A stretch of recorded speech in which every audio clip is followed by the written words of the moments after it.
Indian ने हम पाकिस्तानियों के साथ क्या किया आप देखें। वो एहसान उस इंडियन का मैं सारी उम्र नहीं भूल सकता।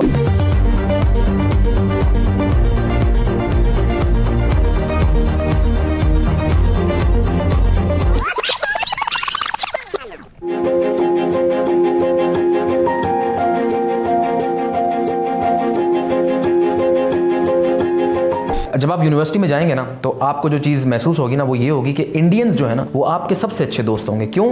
क्योंकि वो दिखने में आप जैसे हैं, क्योंकि वो रहने सहने में आप जैसे हैं, उनका खाना आप जैसा है और उनका ज़बान भी आप जैसी है। अचानक मेरे रूममेट ने मुझे हिलाया, ऑन उठ ऑन उठ ऑन उठ, आग लग गई। और मेरी जो आंख खुली तो कमरे में धुआं ही धुआं था। दरवाजे पर कोई जोर जोर से लाते मार रहा था और हम उठे और दरवाज़ा इतने में उसने तोड़ दिया और वो पुलिस वाला था और वो कह रहा था गेट आउट गेट आउट। तो फिर हम उठे और कुछ लिए बगैर हम भागे वहाँ से। जब हम उधर फायर एग्जिट से पीछे निकले, छत थी वो, टेरेस था, तो उधर हम निकले तो पीछे जो मुड़ के देखा तो आग की लपटें जो है वो आसमान को छू रही थी।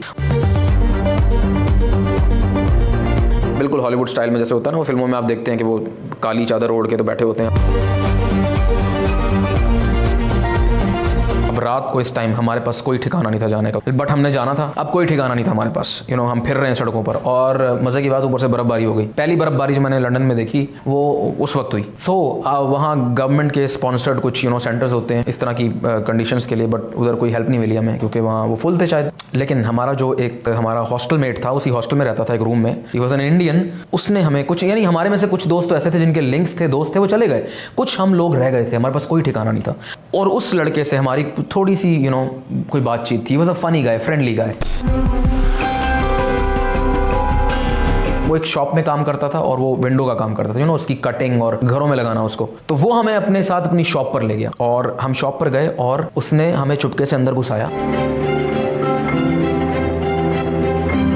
हमें वहाँ तकिया दिया, कंबल दिए और उसने हमें कहा आराम से सो जाओ, बातें नहीं करनी। क्योंकि अपेरेंटली उसका एक बॉस भी था और उसको अगर पता लग जाता कि इसने अपने मेरी शॉप में इसने बंदे ठहराए हुए हैं तो उसकी जॉब जा सकती थी। इंडियन ने हम पाकिस्तानियों के साथ क्या किया आप देखें। उसने हमें ठिकाना दिया और सारी रात वो पहरा देता रहा वहाँ।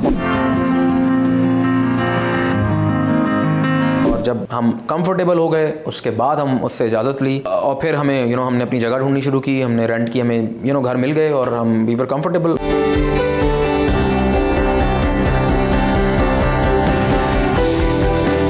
वो एहसान उस इंडियन का मैं सारी उम्र नहीं भूल सकता और उसका मैं एहसान कभी चुका भी नहीं सकता। इंशाल्लाह जब भी मौका मिला मैं लंदन वापस जाऊंगा, उससे ज़रूर मिलूंगा।